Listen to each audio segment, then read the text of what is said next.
اس کے نام پہ وہ کہیں گے اچھا آزادی رائے کی وجہ سے انہوں نے یہ کیا، ہم بھی یہ کر رہے ہیں، وہ بھی کوئی گستاخی کریں گے، کیا پھر اس کے ایمبیسڈر کو بھی ہم واپس بھیجیں گے؟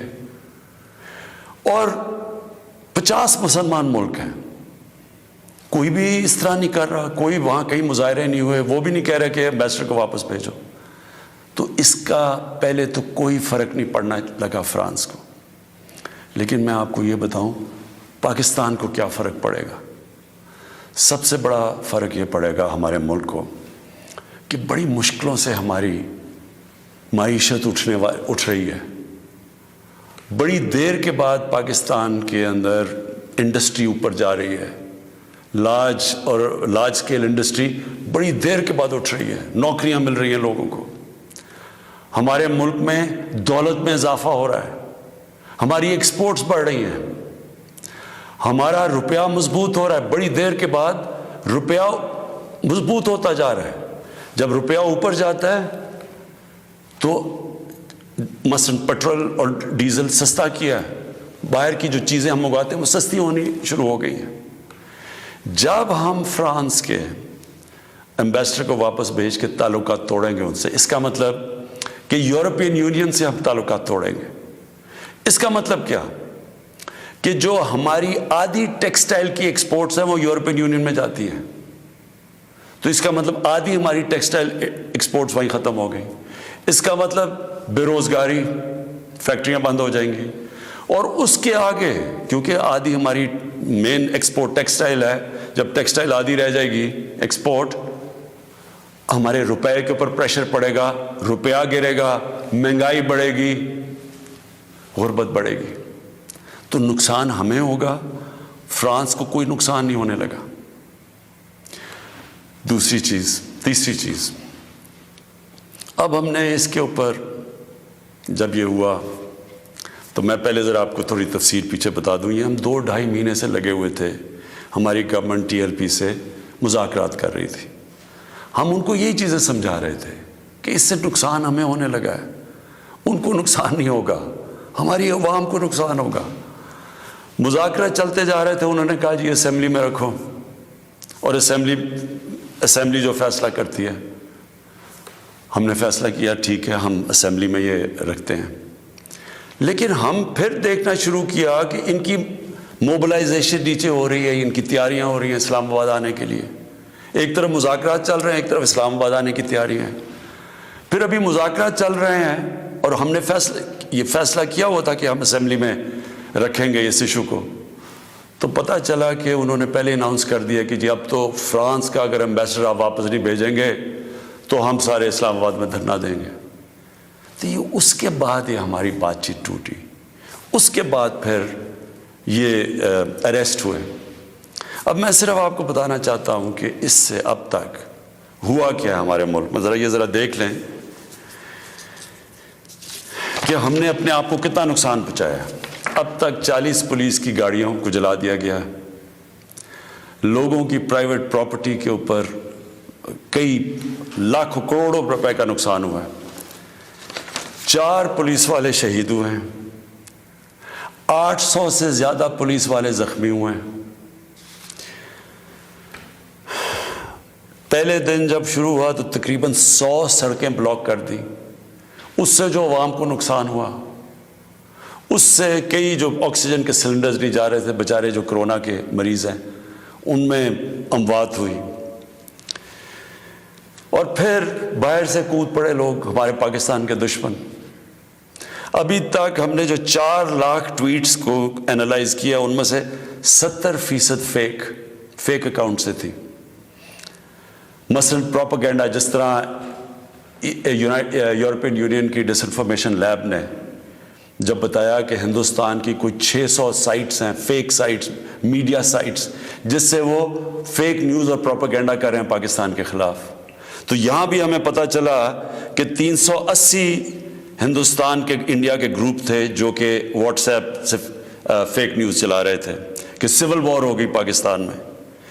ہماری پولیٹیکل پارٹیز، مجھے افسوس سے کہنا پڑتا ہے کہ وہی JUI جو فضل الرحمان کی پارٹی، وہ بھی بیچ میں شامل ہو گئی کہ کسی طرح گورنمنٹ کو ڈی سٹیبلائز کریں، ملک کو نقصان پہنچائیں.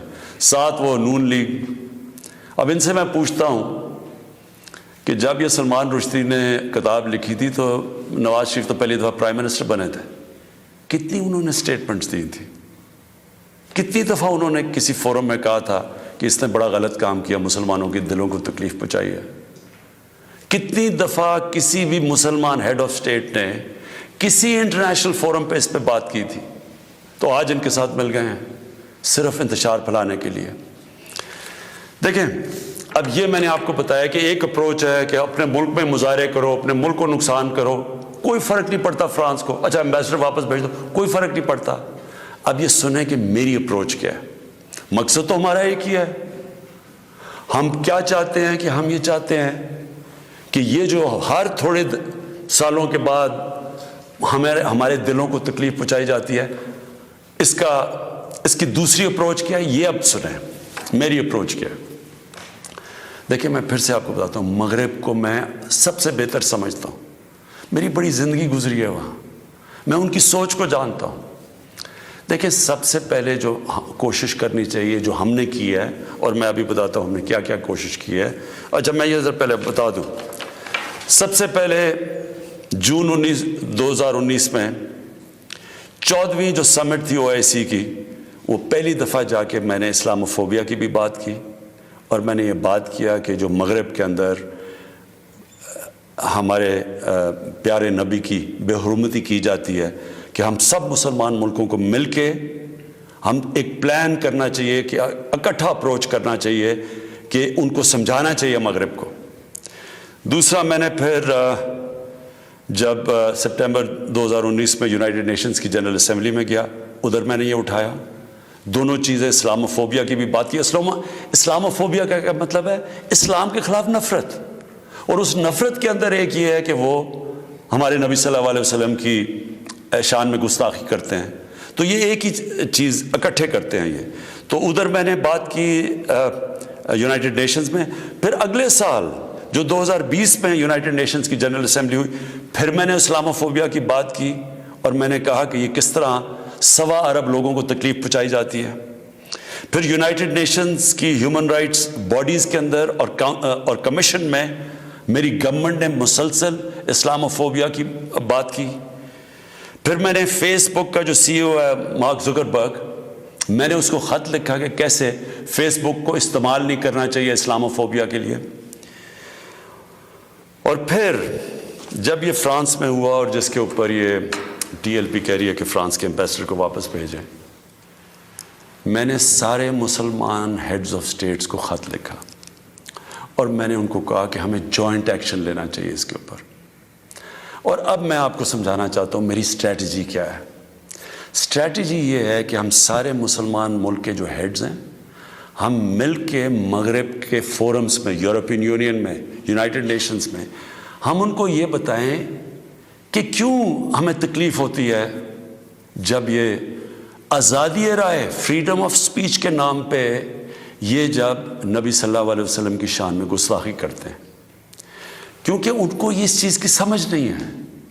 مغرب کے اندر ان کے جو پیغمبر ہیں ان کو اس طرح نہیں, ان کا پیار جس طرح ہمارا ہے, ہمارے نبی سے ہے, ان کو اس طرح کا نہ, ان کی اس طرح کی عزت کرتے ہیں.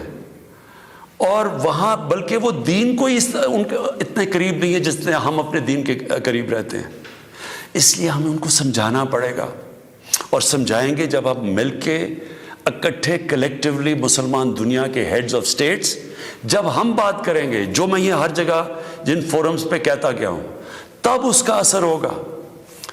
دنیا میں تھوڑے سے یہودی ہیں, لیکن وہ سارے یہودیوں نے اکٹھے ہو کے دنیا کو, مغربی دنیا کو بتایا ہے کہ جو ہولوکاسٹ تھا, جدھر یہودیوں کی قتل عام ہوئی تھی, انہوں نے کہا کہ اس کے خلاف کوئی منفی بات نہ کی جائے کہیں بھی, کسی میڈیا پہ. آج کہیں بھی, آج مغربی میڈیا کس میں ہولوکاسٹ کے خلاف کوئی بات نہیں کر سکتا. 4 یورپین ملک ایسے ہیں جدھر جیل میں ڈال دیتے ہیں اگر آپ ہولوکاسٹ کے خلاف کوئی منفی بات کریں.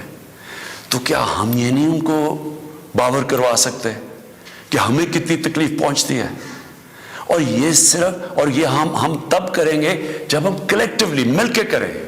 اور میں آپ کو یقین دلاتا ہوں کیونکہ میں مغرب کو سمجھتا ہوں, ان کو سمجھ ہی نہیں ہے اس چیز کی.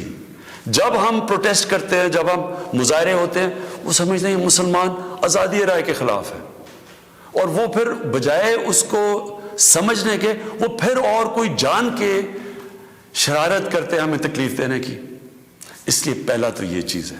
اور دوسرا میں جو کہنا چاہتا ہوں وہ یہ, دوسرا طریقہ کیا ہے کہ جب ایک 50 مسلمان ملک مل کے یہ کہیں گے کہ اگر کسی ملک میں سے اس طرح کیا گیا تو ہم سارے مل کے ان کا ٹریڈ بوائیکاٹ کریں گے, ان کی ہم چیزیں نہیں خریدیں گے, اس کا اثر ہوگا.